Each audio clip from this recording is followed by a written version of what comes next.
రెండేళ్ల తర్వాత మళ్ళా గులాబీ జెండా ఎగురుడు పక్క. మొక్కుకో, ఎంతమంది దేవుళ్ళు ఉన్నారో అంతమంది దేవుళ్ళకు మొక్కుకో.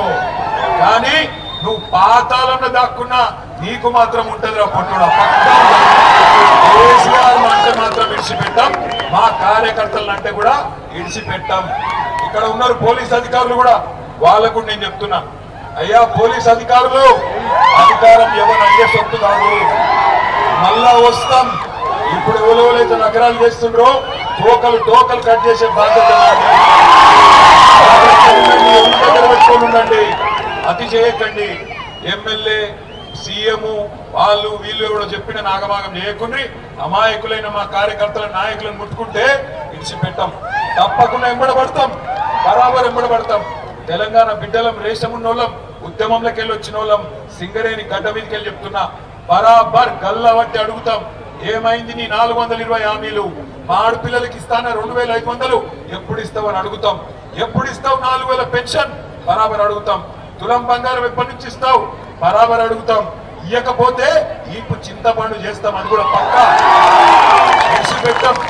కానీ నాకు తెలుసు మా ఆడబిడ్డలు మరి ఇక్కడికి వచ్చిన వాళ్ళు మంచిగానే సపోర్ట్లు కొడుతుర్రు, సీటీలు కొడుతుర్రు మగ పిల్లలు. కానీ మరి నాకు ఒక అనుమానం ఉంది, ఎల్లుండే ఎలక్షన్ ఉండదు. ఇవాళ రాత్రి రేపు రాత్రి జోరుగా ఉంటాయి ఇక దావతులు. వస్తారు, ఇంటింటికి వస్తారు, అక్క అంటారు, చెల్లె అంటారు, వదినే అంటారు, కోడలు అంటారు, బుగ్గగిస్తారు, గదవ పట్టుకుంటారు, కడుపుల తల పెడతారు, కాళ్ళ మీద పడతారు. ఒక్కొక్క కాంగ్రెస్ వాడు గ్యాస్ డబ్బా పట్టుకొని వస్తాడు, నేను చచ్చిపోతా అంటాడు. మీ ఎమ్మెల్యే లెక్క, నేను ఓడిపోయి బేదారు అయినా నేను చచ్చిపోతా, ఈసారి ఏకపోతే నేను చచ్చిపోతా అని చెప్పి కూడా డైలాగులు కొడతారు. పడిపోతారా? మళ్ళా పడిపోతారా? గిన్ని రకాలుగా దగా చేసిన వాళ్ళు, గిన్ని రకాలుగా ద్రోహం చేసిన వాళ్ళు, గిన్ని రకాల అబద్ధాలు చెప్పిన వాళ్ళు, ఇలా నేను వచ్చి చెప్తున్నాడు రేవంత్ రెడ్డి భూపాలపల్లి జిల్లా నట తీసేయడట. అది నువ్వు పెట్టినా అవరా తీసేస్తాం.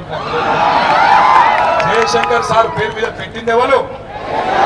భూపాలపల్లి జిల్లా చేసింది ఎవరు? భూపాలపల్లికి మెడికల్ కాలేజ్ తెచ్చింది ఎవరు? భూపాలపల్లిలో కలెక్టర్ ఎస్పీని కూర్చోబెట్టింది ఎవరు? భూపాలపల్లిలో 1000 డబుల్ బెడ్రూమ్ ఇల్లు కట్టింది ఎవరు? సింగరేణి క్వార్టర్లు కట్టింది ఎవరు? 19,000 విరాసత్ ఉద్యోగాలు ఇచ్చింది ఎవరు? సింగరేణికి న్యాయం చేసింది ఎవరు? మరి పొట్టోడు పీకిందేమో 2 నెలలు. దాని కదా ఇంకా పెద్ద పోజులు కొట్టుకుంటూ వచ్చి నేను తీసేయ్యా. నేను అడుగుతున్నా, తీసేస్తే ఊరుకుందందుకు భూపాలపల్లి అమాయకం కొడుతున్నాయి. ఈపు చింతపండు అవుతుందని తెలుసు నీకు. మరి నేను ఒకటి అడుగుతున్నా, మీరు కూడా చెప్పండి. ఎందుకంటే ఈయన చెప్పేది చేయడు, చేసేది చెప్పడు. మీరు చూడు, 6 గ్యారెంటీలు చేస్తా అని చెప్పాడు, చేసిండా? 6 గ్యారెంటీలు.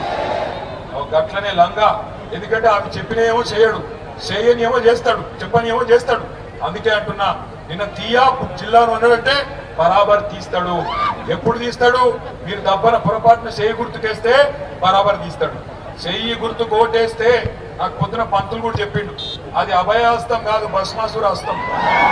నెత్తి మీద పెట్టుకుంటే బూడిదే అయిందా? బూడిది ఇదివరకే 2 నెలల మొత్తం నాశనం, భూముల ధరలు పడ్డాయి. సింగరేణి ఆగం. సింగరేణిని బామ్మదికి రాసిచ్చిండు. నిన్న వచ్చింది కూడా సింగరేణి కార్మికుల కోసమో మన కోసమో కాదు, సింగరేణిని వాళ్ళ బామ్మర్దుంటాడు ఒక ఆయన సుజన్ రెడ్డి అని, ఆ సుజన్ రెడ్డి సాబ్కు రాసిచ్చిండు. అందులో నట ఈ మధ్యన ఇది ఒక నెల సింగరేణి కార్మికులు ఉండరా ఇక్కడ ఉన్నోళ్ళు ఒకసారి శీలా ఉంటుంది ఆడుతున్నా. అరే 60 ఇంత తక్కువ ఉంటారు, మీరు రావాలి కదా, ఇవాళ ఇంత పెద్ద మీటింగ్ రావాలి ఎన్నుకున్నారు. సింగరేణి అన్నలు జాగ్రత్తగా వినండి. రేవంత్ రెడ్డి నల్ల బంగారాన్ని ఆయన అత్తగారి కొంగు బంగారం వాళ్ళ బామ్మర్దికి రాసిచ్చిండు. ఎందుకు? ఇక్కడ సర్టిఫికెట్ పెట్టిండు కొత్త దుకాణం. ఆయనకు నచ్చిన వాళ్ళ కాంట్రాక్ట్ ఇచ్చేటందుకట సైట్ విజిట్ చేసినట్టు సింగరేణి సర్టిఫికెట్ ఇవ్వన్నట. ఆ సైట్ విజిట్ చేసినట్టు సర్టిఫికెట్ కోసం వాళ్ళు రాగానే, కంపెనీ వాళ్ళు రాగానే వాళ్ళ ఫోన్ నంబర్లు, వాళ్ళ పేర్లు మొత్తం రేవంత్ రెడ్డి బామ్మర్దికి పంపుతారు. రేవంత్ రెడ్డి బామ్మర్దికి ఫోన్ చేస్తాడు, రే నువ్వు టెండర్ వేయకరా అంటాడు. టెండర్ వేయకరా అనగానే అవతలోడు బుగులు పడి వేయకపోతే మంచిదట. కానీ దబ్బన వేద్దాం అనుకుంటే ఇటు సర్టిఫికెట్ ఇయ్యడట. సర్టిఫికెట్ ఇస్తేనే టెండర్ వేయాలన్నట. గట్ల మే 25 నుంచి మొదలుపెట్టి ఇప్పటిదాకా 6,000 కోట్ల రూపాయలు బావమర్దికి రేవంత్ రెడ్డి రాసిచ్చిండు. ఆ కుంభకోణం బయట పెట్టంగానే ఇక ఫోన్ ట్యాపింగ్, ఈ ట్యాపింగ్, ఆ ట్యాపింగ్ అని మమ్మల్ని వరుస పెట్టి పిలుచుడు మొదలు పెట్టిండు. నిన్నటికి నిన్న ఏం చేసిండో చూసిరా? ఇదివరకు దొరికింది కదా ఓటుకు నోటు 50 లక్షలతో దొరికింది, యాదుకుందా? మర్చిపోయినరా? ఆ ఆధారాలన్నీ హైదరాబాద్ లో ఒక ఆఫీసులు ఉంటాయి. ఆ రోజు దొరికిన బ్యాగు, అదే విధంగా దొరికిన మిగతా వివరాలన్నీ ఒక ఆఫీస్ హైదరాబాద్ లో ఫోరెన్సిక్ ల్యాబొరేటరీ అని ఉంటది. ఆ ల్యాబొరేటరీలో ఉంటుంది ఒక ప్రయోగశాల. అందులో నిన్న అగ్గి పెట్టిండు, మొత్తం కాలబెట్టిండు సాక్ష్యాలు లేకుండా. ఎందుకంటే వచ్చిందిగా కేసు ఆఖరి దశకు వచ్చింది, శిక్ష పడుతుందేమో అని చెప్పి ఆయన దాన్ని బుక్కి చేసిండు, అగ్గి పెట్టిండు, బుక్కి చేసిండు. దొంగ దొరికిపోయిండు కాబట్టి జైలు పోకుండా కాపాడుకునే ప్రయత్నం చేసిండు. నేను మీ అందరికి ఒకటే విజ్ఞప్తి చేస్తున్నా, సింగరేణిని దొంగతనం చేస్తున్నాడు, మీ బతుకులాగం చేసినోడు, మంచిగా ఉన్న రైతులను నాశనం చేసినోడు, మంచిగా ఉన్న సింగరేణి కార్మికులను ఆగం చేసినోడు ఈ రేవంత్ రెడ్డి, ఈ కాంగ్రెస్ పార్టీ. అందుకే ఎల్లుండి 11 తారీఖు నాడు వీళ్ళకి కనుక మనం కర్రు కాల్చి వాత పెట్టకపోతే, వీళ్ళకి కనుక బుద్ధి చెప్పకపోతే, మళ్ళొక్కసారి రేవంత్ రెడ్డి ఏమనుకుంటాడు ఎరికేనా, నేను వీళ్ళకు 2500 ఇవ్వకపోయినా ఆడపిల్లలు నాకే గుద్దిండ్రు, 4000 ఇవ్వకపోయినా ముసలోళ్ళంతా నాకే ఓటేస్తున్నారు, మరి రైతు బంధు వేయకపోయినా రైతులు నాకే ఓటేస్తున్నారు, 19,000 మందికి కేసీఆర్ ఇండిపెండెంట్ ఉద్యోగాలు మెడికల్ బోర్డు పెట్టి ఇచ్చిండు, నేను 11 నెలల నుంచి బోర్డు పెట్టకపోయినా కార్మికులు నాకే గుద్దుతున్నారు. అసలు నేను ఎందుకు వేయాలి అనుకుంటున్నాను.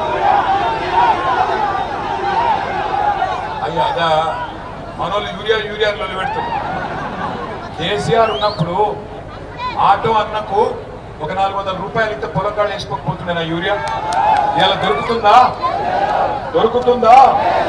యూరియా దొరకదు, రైతు బంధు రాదు. ఇక బోగస్ ఎప్పుడో అయిపోయింది తమ్ముడు. ఎన్ని చెప్పమంటావు, 420 ఉన్నాయి.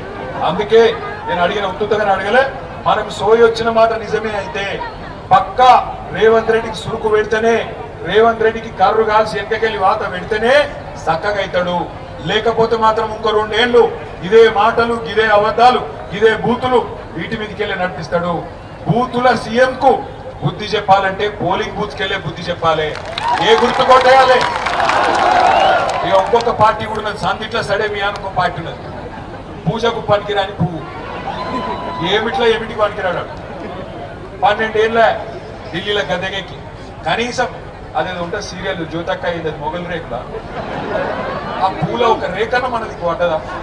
ఒక రేకు, ఆ మొగల్ రేకులో మన రేకులు అది ఉంటుంది కానీ ఒక రేకు 12 ఏళ్లలో ఒక్కటి చిన్న బుడ్డ పైసా పనిచేసినాడు మా బీజేపీ మనకు. మోడీ గారు చెప్పిండు అప్పట్లో 15 లక్షలు ఇస్తాను వచ్చినాయా?